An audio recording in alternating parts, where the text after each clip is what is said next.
কার শরণ ভুলে যেও না। একদিন আসবে, ভুললে চলবে না, আমাদের ভুলে গেলে চলবে না। আমরা গুনাহের পথে যদি থাকি এখনো সময় আছে, ফিরে আসি। কারণ আজরাইল ফারিস্তা কখন দরজা এসে কড়া নাড়বে, তখন আজরাইল ফারিস্তা ঘুষ নেয় না।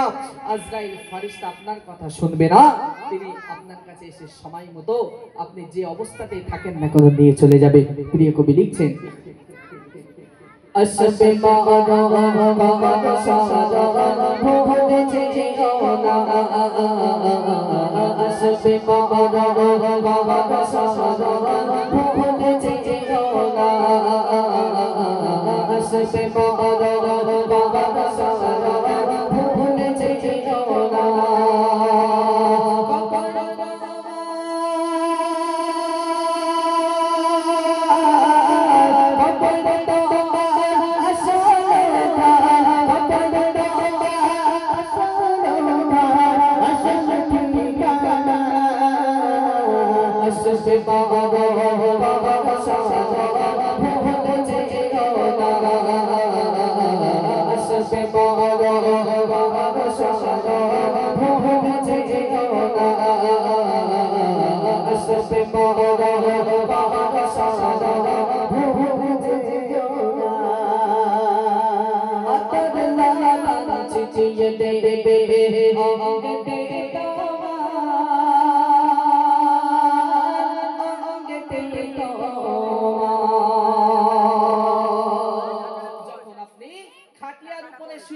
আপনাকে গোসল দেওয়া হবে, গোসল দেওয়ার পরে আতর লবণ সবকিছু কর্পূর আপনার গায়ে ছিটিয়ে দেওয়া হবে, আপনার গায়ে ছড়িয়ে দেওয়া হবে।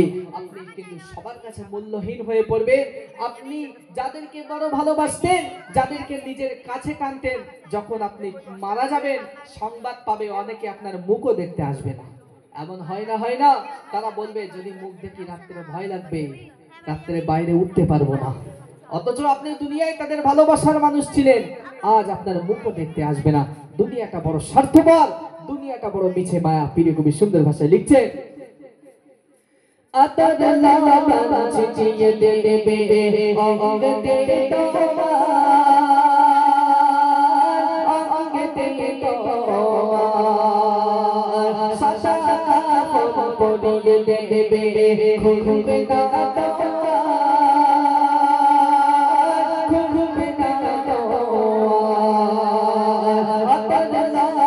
ছিটিয়ে দেবে অঙ্গতে তোমার, অঙ্গতে তোমার, সাদা কাপড় পরিয়ে দেবে ঘুরবে না তোমার, ঘুরবে না তোমার, সাদা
মসজিদের দরজা ভুলে গেছো, মসজিদে গিয়ে কোন দিক দিয়ে ঢুকতে হয় তুমি ভুলে গেছো। আমরা ইমানদার, মসজিদে যখন মুয়াজ্জিন দিনে 5 বার ডাকে, কি বলে মুয়াজ্জিন? হাইয়া আলাস সালাহ,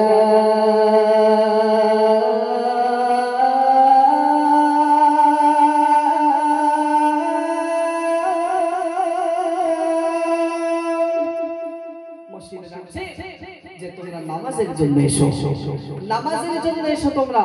কিন্তু আজ আমরা শুনি না, আমরা হাইয়া আলাস সালাহ শোনার পরেও মসজিদের পাশ দিয়ে হেঁটে চলে যাই, মসজিদে নামাজ পড়তে আসার সৌভাগ্যটুকু আমাদের হয় না। মসজিদে নামাজ পড়তে আসার সৌভাগ্যটুকু আজ আমাদের হয় না। আমরা শুনেও না শোনার ভান করে থাকি। আমরা সবই জানি নামাজ না পড়লে গুনাহ হয়, আমরা সবই জানি নামাজ না পড়লে কাবিরা গুনাহ হয়। কারণ আল্লাহ পাক কোরআন মাজিদের মধ্যে শুরুতেই একটি আয়াত নাজিল করেছিলেন আবু জেহেল, আবু লাহাব, উতবা, শাইবাদের জন্য একটা আয়াত নাজিল করেছিলেন, খাতামাল্লাহু আলা কুলুবিহিম ওয়া আলা সামঈহিম ওয়া আলা আবসারিহিম। বলছে তাদের দিলের মধ্যে মোহর মেরে দেওয়া হয়েছিল। তারা জানতো যে মুহাম্মদ সত্য নবী, তারা জানতো যে সত্য নবী মুহাম্মদ, তারা জেনেও না জানার ভান করে থাকতো। কিন্তু আজ আমরা সেই আবু জেহেল মার্কা মুসলমান হয়ে গেছি যে নামাজ না পড়লে কিন্তু গুনাহ হবে, তবু আমরা নামাজের ধারে কাছে যাই না। প্রিয় কবি সুন্দর ভাষায় কি লিখছে শোনো। বিনা চাকারে আবে কারে কেউ পাকাট বেগা, কেউ পাকাট বেগা, রামতে তোমার চাপে বলে বলবে সারা, বলবে সারা, যা যা যা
ধরে নিয়ে যাবে কিন্তু আপনার আপনজন, খাটিয়া ধরে বাঁশবাগানে নিয়ে যাবে আপনার প্রিয়জন, আপনার নিজের ভালোবাসার মানুষগুলো আপনাকে কাঁধে করে বাঁশবাগানে নিয়ে যাবে। একবারও তারা বলবে না যে আমার মা বড় ভয় পেত, আমার আব্বা বড় ভয় পায়, আমার আব্বা এই বাঁশবাগানে একা কি করে থাকবে, একবারও বলবে না। আপনার আত্মীয় স্বজনরা আসবে, এসে বলবে কখন দাফন করা হবে, জানাজাটা কখন হবে, আমি অমুক কাজ ফেলে এসেছি, ওই কাজ আমাকে যেতে হবে। সবাই ব্যস্ততা দেখাবে। দুনিয়ায় এত ভালোবাসার মানুষ ছিলেন আপনি, কিন্তু মারা গেছেন, আর ভালোবাসা নেই, সব কিছু শেষ হয়ে গেছে। আপনি মায়া কাদের জন্য দেখান, আপনি কাদের জন্য এত ভালোবাসা দেখান, আপনি চোখ ডুবিয়ে দিলে কেউ আর ভালোবাসা দেখাবে না, সব কিন্তু ছেড়ে চলে যাবে, ভালোবাসা কিছুই আর হবে না। প্রিয় কবি সুন্দর ভাষায় লিখছে, কবর মাঝে নিয়ে যাবে করতে দাফন, করতে দাফন,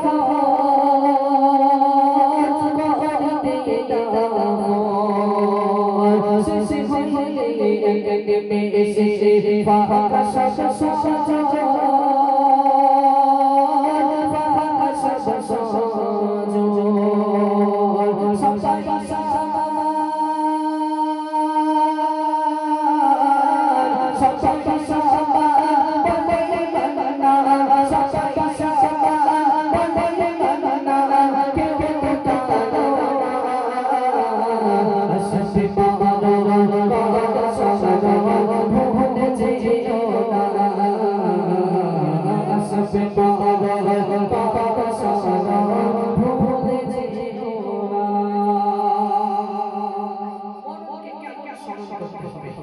মননকে স্মরণ কেমন করতে হবে, যেমন স্মরণ করেছিলেন মা ফাতেমা রাদিয়াল্লাহু তাআলা আনহা। তিনি মরণকে এমন স্মরণ করতেন, নিজের মরণের খবর কখন আসবে কেউ বলতে পারে না। তিনি নিজের গোসলটা কিন্তু নিজেই করে রেখেছিলেন, নিজের গোসল করে নিজেই রেডি ছিলেন। মরণেরকে স্মরণ তেমন করতে হবে। আজ আমাদের ঘরের মা ফাতেমাগুলো সব সোনো পাউডার আর লিপস্টিক নিয়ে ব্যস্ত, তারা মরণকে স্মরণ করার সময় পায় না। আজ যদি আজরাইল ফারিস্তা যদি দাদির কাছে এসে বলে, দাদি তোমার যেতে হবে, তোমার সময় হয়ে গেছে, বলতে দাঁড়াও একটু ফোন করে দেখি আমার জামাইগুলো কি করতেছে। আজ আমাদের পরিস্থিতি এমন, কিন্তু আমাদের সব সময় মা ফাতেমা রাদিয়াল্লাহু তাআলা আনহা যেমন ভাবে মরণকে স্মরণ করেছিলেন, সেই রকম স্মরণ আমাদের সকলকে করা লাগবে। কিন্তু এখানকার মা বোনেরা মাশাআল্লাহ ভালো, এখানে সবাই একদম ঈমান আমল রেডি করে রেখেছে, আলমারির মধ্যে আসলেই চলে যাবে, তাই না? আলহামদুলিল্লাহ, আমাদের সকলকে ঈমান আমলকে গুছিয়ে নিয়ে সম্পূর্ণ কবরের পাথেও সঞ্চয় করে যেন আল্লাহর ডাকে সাড়া দিয়ে সেই কবরে যেতে পারি। একটু সকলে বলুন আল্লাহুম্মা আমিন। শোনালাম আমি কবরে যাবার আগে যখন আপনার লাশ নাম হয়ে যাবে, কেমন পরিস্থিতি আপনার সঙ্গে ঘটবে, কেমন মানুষের ব্যবহার আপনার সঙ্গে কেমন হবে। আপনি মূল্যহীন হয়ে পড়বেন, তুচ্ছ হয়ে পড়বেন, আপনার কেউ দাম দেবে না। আপনার নাম যদি আব্দুল রহিম, আব্দুল করিম হয়, কেউ আপনাকে সেই নামে ডাকবে না, সবাই বলবে লাশ। লাশটাকে সরাও, লাশটাকে সরিয়ে দাও, কেউ আপনাকে নাম ধরে ডাকবে না। প্রিয় কবি সুন্দর ভাষায় এবার কি বলছেন, যেহেতু আমি কবরের কথাটা শুনিয়ে দিলাম, আমাদের মনে ঈমান থাকলে আমাদের মনটা একটু দুঃখ রেখে দিয়ে উঠবে। এবার একটু শোনাবো সেই মা খাদিজা